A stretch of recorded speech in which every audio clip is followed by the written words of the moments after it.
যতদিন পর্যন্ত আমরা হজ করতে পারছি না ততদিন পর্যন্ত আমরা কিছু আমলের মাধ্যমে হজ এবং উমরার সওয়াব লাভ করতে পারি। হজ করার যে আসল মর্যাদা, প্রকৃত মর্যাদা, সেটা তো হজ করার মাধ্যমেই শুধু লাভ হবে। কিন্তু আমরা আজ এমন 5টি আমলের কথা জানবো, যেই 5টি আমল আমরা আমাদের নিজ জায়গায় বসে যদি করি, আল্লাহ রাব্বুল আলামিন এই আমলগুলোর বিনিময়ে হজ করে যে পরিমাণ সওয়াব আমি পেতাম, আমার অ্যাকাউন্টে, আমার আমলনামাতে ওই পরিমাণ সওয়াব আল্লাহ তাআলা লিখে দিবেন। তাহলে যারা হজ করতে পারছি না তারা হজ করার জন্য তো চেষ্টা করবই, তার পাশাপাশি এই আমলগুলো যদি করি, আমরা আশা করব আল্লাহর কাছে যে আল্লাহ তাআলা হাজী সাহেবদের হজের মাধ্যমে যে সওয়াব লাভ করেন, আল্লাহ তাআলা আমাকেও মাহরুম করবেন না, আমাকেও তাদের মতো সওয়াব দান করবেন। এরকম 5টি আমলের ভিতরে সর্বপ্রথম যে আমলের কথা বলবো সেটা হলো 5 ওয়াক্ত নামাজের পরে তাসবিহ পাঠ করা।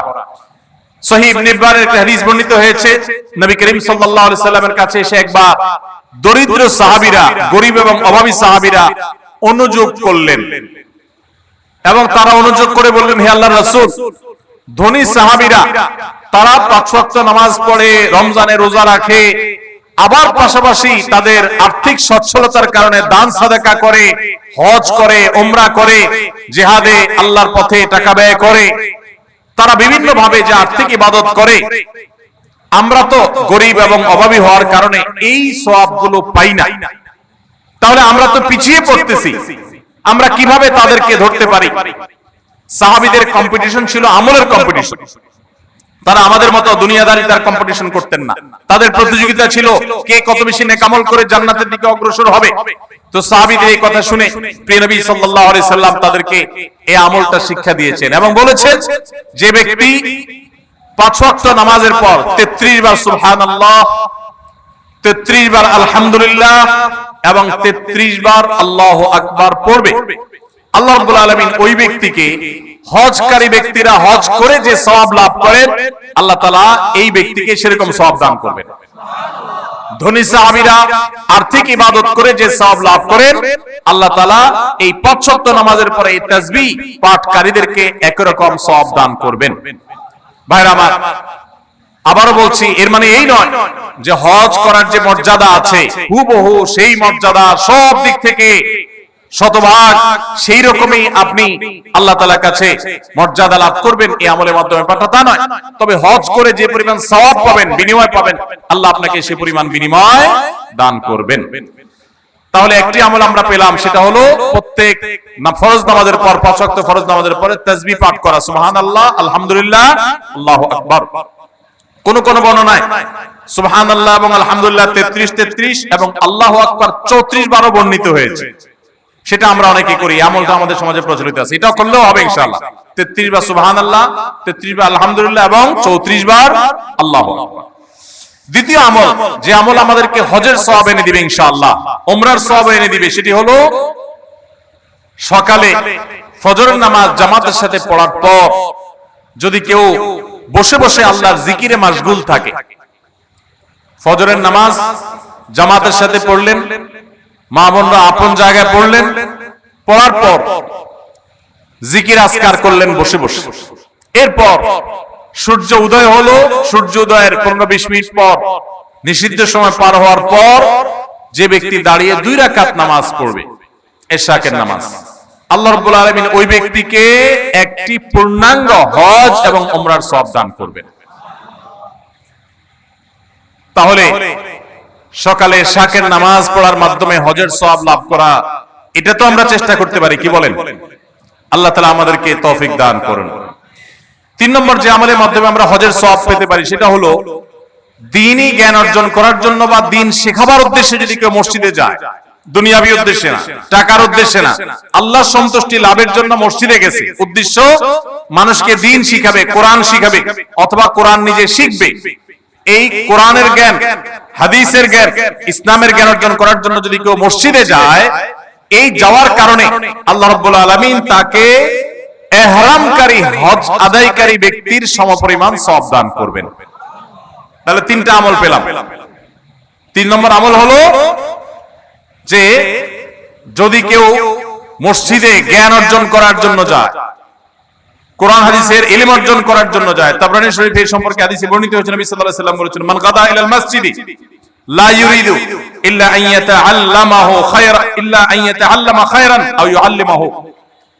কোন ব্যক্তি যদি মসজিদে যায় কোরআন হাদিসের কোন জ্ঞান অর্জন করবার জন্য বা জ্ঞান দেওয়ার জন্য, শিক্ষকতা করবার জন্য, কানা লাহু কাআজরি হাজ্জিন তাম্মান হাজ্জাতুহু, তাহলে আল্লাহ তাআলা তাকে এমন একটা হজের সওয়াব দিবেন যে হজটা পরিপূর্ণ হজ। সুবহানাল্লাহ, অপূর্ণ না, পরিপূর্ণ হজের সওয়াব দান করবেন।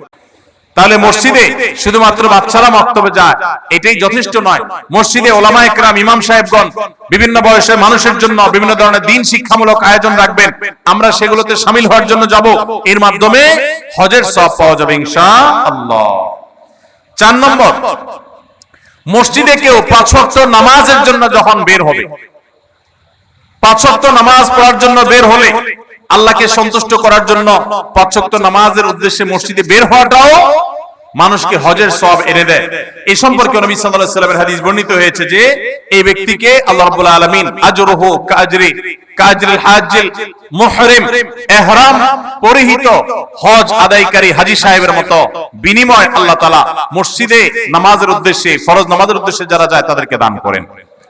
মা বোনরা একই সওয়াব লাভ করতে পারেন তারা বাসায় নামাজ পড়েও যদি তারা তাদের বাসার মাহরাম পুরুষদেরকে, তাদের প্রাপ্তবয়স্ক পুরুষদেরকে, ছেলেকে, স্বামীকে, ভাইকে, বাবাকে যদি মসজিদে তারা পাঠান, একই সওয়াব তারাও লাভ করতে পারেন। আল্লাহ তাআলা আমাদের সবাইকে আমলটাও করার তৌফিক দান করুন। 5 নম্বর আমল হলো মা বাবার সেবা এবং খেদমত করা। এই সম্পর্কে তিরমিজি শরীফের একটি হাদিস বর্ণিত হয়েছে, এক সাহাবী নবী করিম সাল্লাল্লাহু আলাইহি সাল্লামের কাছে এসে তার ইবাদত বন্দেগী যেগুলো তিনি শারীরিকভাবে করতে পারেন সেগুলোর পাশাপাশি আর্থিক ইবাদতের প্রতি তার আকুতির কথা জাহির করলেন। নবী করিম সাল্লাল্লাহু আলাইহি সাল্লাম সাহাবীকে পরামর্শ দিয়েছেন, তোমার মা বাবা, তুমি যদি তাদের সেবা করো, তাদের খেদমত করো, তাদের শুশ্রূষা করো, তাদের প্রতি ইহসান করো, তাদের যে কোনো ভাবে তাদের কল্যাণ সাধন করার চেষ্টা করো এবং তাদের সেবায় নিজেকে নিয়োজিত রাখো, আল্লাহ রাব্বুল আলামিন তোমাকে হজ আদায়কারী ব্যক্তির মতো সওয়াব দান করবেন। তাহলে ভাইরা, আমরা দেখলাম 5 ওয়াক্ত নামাজের পর 33 বার সুবহানাল্লাহ, 33 বার আলহামদুলিল্লাহ এবং 33 অথবা 34 বার আল্লাহু আকবার যে কোনটা করলেই হবে। এই আমলের মাধ্যমে আমরা হজের সওয়াব পাবো ইনশাআল্লাহ। ফজর নামাজের জামাত আদায় করা, ফজর নামাজ আদায় করার পর সূর্য ওঠার 15-20 মিনিট পরে ওই পুরো সময়টুকু বসে বসে জিকির, আজকার, কোরআন তেলাওয়াত, দ্বীন শিক্ষা এগুলোর মধ্যে মাশগুল থেকে এরপরে উঠে যদি আমি 2 রাকাত নামাজ পড়ি, আল্লাহ তাআলা হজের সওয়াব দান করবেন এবং উমরার সওয়াব দান করবেন। আর 3 নম্বর হলো মসজিদে যদি কেউ দ্বীন শিক্ষার জন্য বা দ্বীন শিখাবার জন্য যায়, তাহলে এই যাওয়ার কারণে শুধুমাত্র আল্লাহ রাব্বুল আলামিন ওই ব্যক্তিকে পূর্ণাঙ্গ হজের সওয়াব দান করবেন। 4 নম্বর হলো যে ব্যক্তি 5 ওয়াক্ত নামাজে মসজিদে হাজির হওয়ার জন্য 5 ওয়াক্ত নামাজে বের হয়, মসজিদের দিকে যায়, আল্লাহ তাআলা তাকে ইহরামকারী, সাদা কাপড়ে ইহরাম পরে লব্বাইক রত হাজী হজ করে যে সওয়াব পায়, আল্লাহ তাআলা ওই মসজিদে গমনকারী ব্যক্তিকে সেই সওয়াব দান করেন। এবং 5 নম্বর হলো মা বাবার সেবাকারী ব্যক্তি। ভাইরা আমার, এই 5টা আমল আমরা অনেকগুলোই কিন্তু করি, কিন্তু এই সওয়াব লাভের আশা আমরা করি না। আজ থেকে আমরা এই সওয়াব লাভের আশা করব ইনশাআল্লাহ। 33 বার সুবহানাল্লাহ, 33 বার আলহামদুলিল্লাহ, 34 বার আল্লাহু আকবার যখন 5 ওয়াক্ত নামাজের পরে করবেন, তখন আপনার এই আশা থাকবে যে এর মাধ্যমে হজের সওয়াব লাভ করব। আবার যখন এশাকের নামাজ পড়বেন, ফজর নামাজের পরে নিজ জায়গায় বসে জিকির আজকার করে, তখন আপনি আল্লাহর কাছে হজের সওয়াব পাবেন, সে আশা রাখবেন। আবার যখন মসজিদে কোনো দিন শিখার জন্য যাবেন, এই আশা রাখবেন যে আল্লাহ হজের সওয়াব দিবেন, পূর্ণাঙ্গ হজ। আবার যখন 5 ওয়াক্ত নামাজ এই মসজিদে পড়তে যাবেন, যাওয়ার সময় মনে মনে নিয়ত করবেন, আশা করবেন যে নবী সাল্লাল্লাহু আলাইহি ওয়াসাল্লামের হাদিসে না ওয়াদা রয়েছে, অতএব আমি এই নামাজে যে যাচ্ছি, নামাজ পড়ে তো আমার ফরজ আদায় হবে, আল্লাহর কাছে সওয়াব পাবো, এর পাশাপাশি এই যে যাচ্ছি এর মাধ্যমে আল্লাহ তাআলার কাছে আমি হজ ইহরামকারী ব্যক্তি, ইহরামরত ব্যক্তির মতো হজের মর্যাদা বা সওয়াব আমি লাভ করব। এবং মা বাবার সেবা করার সময় একই নিয়ত করব। আমরা যখন নিয়ত করব এবং এই আমলগুলো এই আশায় করব, আল্লাহ রাব্বুল আলামিন আমাদের সবাইকে দান করবেন ইনশাআল্লাহ। সবাই আমলগুলো করব তো ইনশাআল্লাহ। তাহলে হজ উমরা যারা করতে পারছি না, তারা হজ উমরা করার জন্য সচেষ্ট থাকবই। তার পাশাপাশি এই আমলগুলো করলে হজ উমরা সব আমরা আশা করব আল্লাহর কাছে। আর মনে রাখবো, এই আমলগুলো করে আপনি হজের সওয়াব পাবেন ঠিক আছে, কিন্তু হজ আদায় করার যে ফরজ আছে, ওই ফরজ আপনার এই আমলগুলো দিয়ে কুলাবে না। ওইগুলোর জন্য অবশ্যই আপনাকে বাইতুল্লাহ গিয়ে হজ আদায় করতে হবে। আল্লাহ তাআলা আমাদের সবাইকে কোরআন এবং হাদিসের সমস্ত নির্দেশগুলো, সমস্ত নিষেধগুলোকে মেনে চলার তৌফিক দান করুন। সবার চেষ্টা করব তো ইনশাআল্লাহ। পুরো মাহফিলে যত আলোচনা হয়েছে, যত বক্তব্য আমরা শুনেছি, ওলামায়ে কেরামের মুখনিসৃত বক্তব্য, কোরআনের আয়াত থেকে, হাদিসে রাসূল থেকে, আল্লাহ রাব্বুল আলামিন তার সবগুলো আমাদেরকে বাস্তবায়ন করার তৌফিক দান করুন। মাহফিল আয়োজক কমিটি তারা যে পরিশ্রম করেছেন, যারা অর্থ দিয়েছেন, যারা শ্রম দিয়েছেন, যারা বুদ্ধি পরামর্শ দিয়েছেন, যারা ভলান্টিয়ার সার্ভিস দিয়েছেন, আল্লাহ রাব্বুল আলামিন তাদের সবাইকে সর্বোত্তম বিনিময় দান করুন। আমিন। জাযাকুমুল্লাহু খাইরা ওয়া আখিরু দাওয়ানা আলহামদুলিল্লাহি রাব্বিল আলামিন। আসসালামু আলাইকুম ওয়া রাহমাতুল্লাহি ওয়া বারাকাতুহু।